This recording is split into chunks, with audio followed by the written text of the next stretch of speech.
Seolah-olah begini Bu, gambarannya neraca. Ya kan?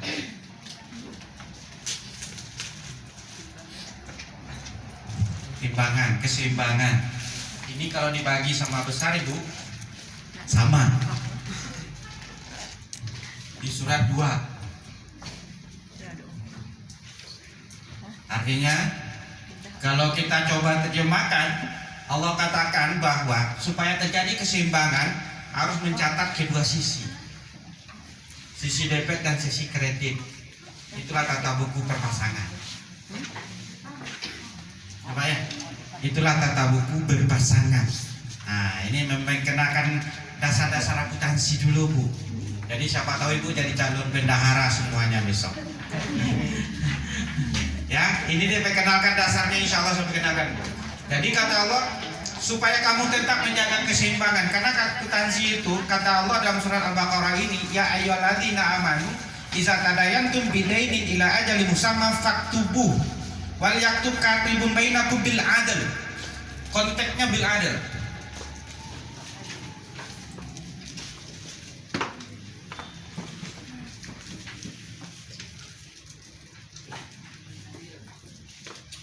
Adil ini keseimbangan.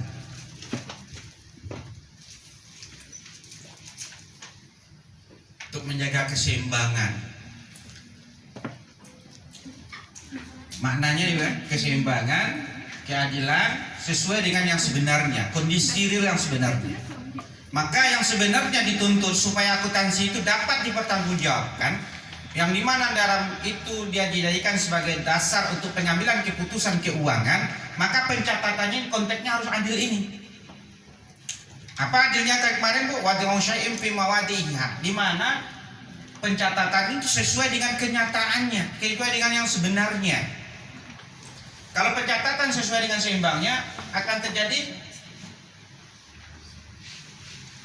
keseimbangan antara neraca dan antara aktiva sama dengan kewajiban dan modal, seimbang terus, tapi ya dengan adil. Kalau ini sudah dicatat, insya Allah laporan keuangan tersebut bisa dijadikan dasar untuk pengambilan keputusan ekonomi untuk tahun berikutnya. Sehingga apa? Sehingga di jalan. Apa maksudnya jalan Ibu? Al-Baqarah. Al-Baqarah ini artinya apa Bu? Sapi betina itu merupakan ikon apa Bu?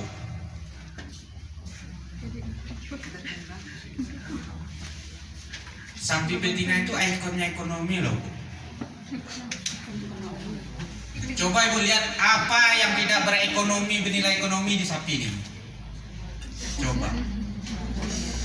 Kapalonyo gulai panak, kakinya gulai tunjang, ikuannya sok buntut, kulitnya kulit kerpuat jange, dalam parunya tambusu gunsus Pak, dagiannya kadendeng karandang, tulangnya untuk asuk, tulang kalua di lakaunya Pak untuk kapupuak, dan susunya gadang dik susu Pak Bu. Apa? Saya tak mancing susu sapi Pak. Nah, ada apa? Gadang lah tak dari itu nak Pak. Mau 2 tahun lah kali itu dia jadi orang kaya oleh Pak. Bernilai ekonomi.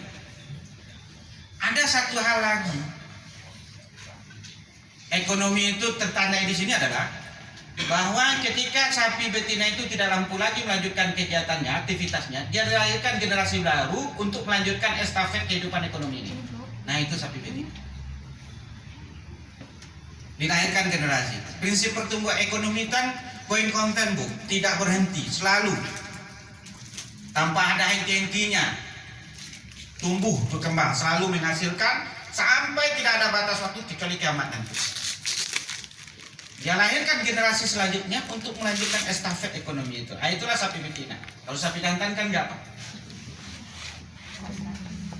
Iya ya Bu ya. Berkembang. Nah, kalau kita lihat semuanya, Al-Quran itu yang terpanjang ayat di Al-Quran itu ini Bu. Al-Baqarah 282 ini sangat terpanjang. Inilah ayat yang paling panjang Allah mengingatkan kepada kita manusia bahwa pentingnya kamu melakukan laporan pertanggungjawaban.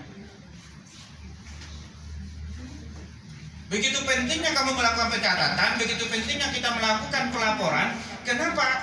Karena pelaporan itu akan mempengaruhi ekonomi kamu. Begitulah istilahnya. Artinya apa? Kalau kamu ingin ekonomi kamu baik, perekonomian kamu berjalan, usaha kamu berjalan, koperasi kamu berjalan dengan baik, maka pencatatan dan pelaporannya juga harus baik. Nah, jadi nggak boleh disepelekan. Kalau seandainya laporan kamu jelek, aktivitas koperasi kamu bisa jelek, ekonomi koperasi kamu bisa jelek. Maka lakukanlah pencatatan dengan baik sehingga bisa dipertanggungjawabkan supaya ekonomi kamu jalan dengan baik. Ini yang kita baca yang tersirat ini Pak, di Al-Quran ayat 282. Saya kaji Pak. Karena kita mencoba ini Pak dosen akuntansi mencoba karena berubahnya visi di kampus, integritas kita coba apa sih kaji. Makanya dulu kan kalau saya di S1 saya umum loh Bu. S1 akuntansi, S2, S3 ini saya